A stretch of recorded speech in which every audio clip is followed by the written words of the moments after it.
নমস্কার বন্ধুরা, অনেক অনেক স্বাগত। সকালবেলা সুপ্রভাত, সকলে সবাই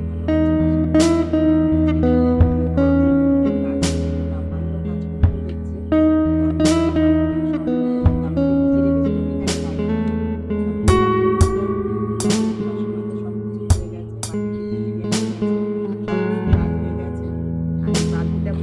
জল করবো 11টার সময়, এবার স্নান করে পুজো দেবো, তারপর রাত্রে রান্না।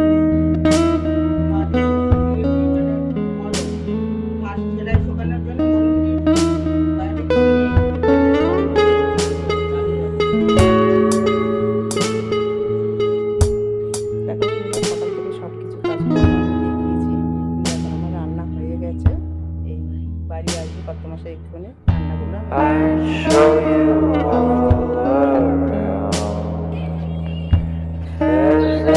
ডাল করেছি, ডাল মসুর ডাল করেছি নতুন। এখন পালং শাক বড়ি দিয়ে সব কিছু সবজি দিয়ে একটা ঘন্ট করেছি। আলু হচ্ছে পেঁয়াজ ভাজা আর আলু সিদ্ধ দিয়েছি, এটাকে মাখা হবে। আর আমের চাটনি। পরেরই কত মাসে আসবে, মাসে পরে খেতে দেবে। আজকের মতো ভিডিও এখানে রাখছি।